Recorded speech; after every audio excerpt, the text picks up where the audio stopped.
In today's episode, we're going to talk about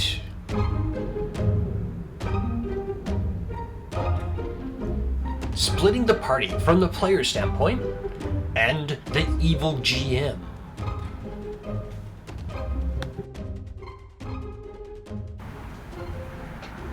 Hey everybody, this is Kevin C. Mason from Jack Monkey Games, and this is Roll vs. Roll. Before you get started, click right there. Yeah, right there. And subscribe to our channel, so this way you can find you'll get the latest information when I post something. So please do.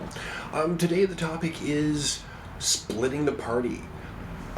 So last time we talked about, in fact, I'm going to click right here. If you click right here, you'll see where we had talked about in a previous episode. In fact, go right there right now. Go right there right now and come back here. We talked about splitting the party and from a GM's perspective. But today we're going to talk about splitting the party from a player perspective. Now, sometimes the plot just seems to go that way, and that's fine. That's fine. And as mentioned in the Evil GM, it's always a good idea to have your healer with you at all times. So sometimes splitting the party is not a good idea, especially if your party is optimized. Now, I am not one for optimizing. I'm really not, but it's very common to have your brick, your caster, your skill expert, your healer. It's very common to have those. So if you're playing a group that has been optimized and everyone has a very specialized role, it's a good idea to have them all together. In Shadowrun, this is especially a good idea because the GM tends to go, oh, you don't have a shaman.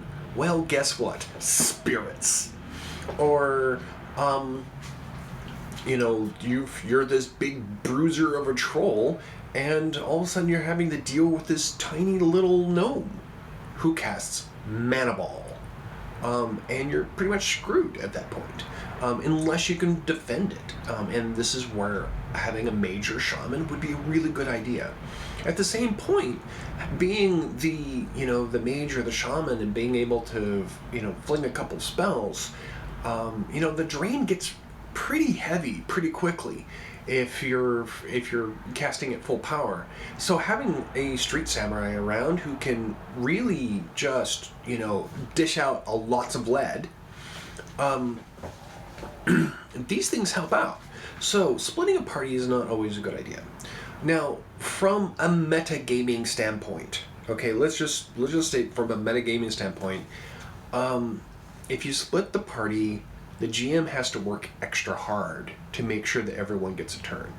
And if the GM is doing their job right, they're actually paying more attention to the plot and the rules, and not and it's very easy for them to lose track of what's going on.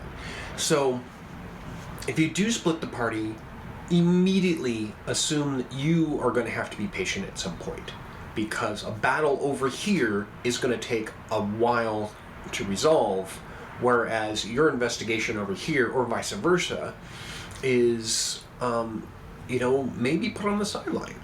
So if you are going to split the party, be patient with the GM. Okay. In fact, maybe you should offer to handle keeping track. Offer to do initiative. So everyone rolls initiative, and that keeps track of everybody, of who hasn't moved yet. And, help out the GM, which I think is a good idea anyways, even if the party isn't split. Because if the less the GM has to focus on all the little things, the more they can go and make sure that everything's fair and that the plot is actually enjoyable. So, there is the player's perspective on splitting the party.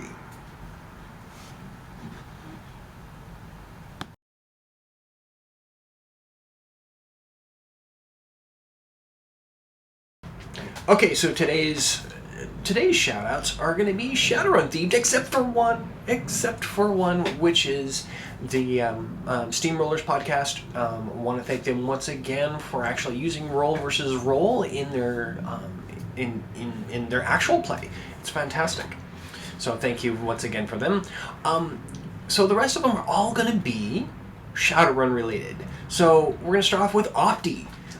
So thank you, Opti, for producing amazing content. Now, if you guys are not familiar with the Neo-Anarchist podcast, you need to be. If you like Shadowrun, you need to listen to this. And it's funny, he does it all in character, and it's a great way of thinking of plot hooks.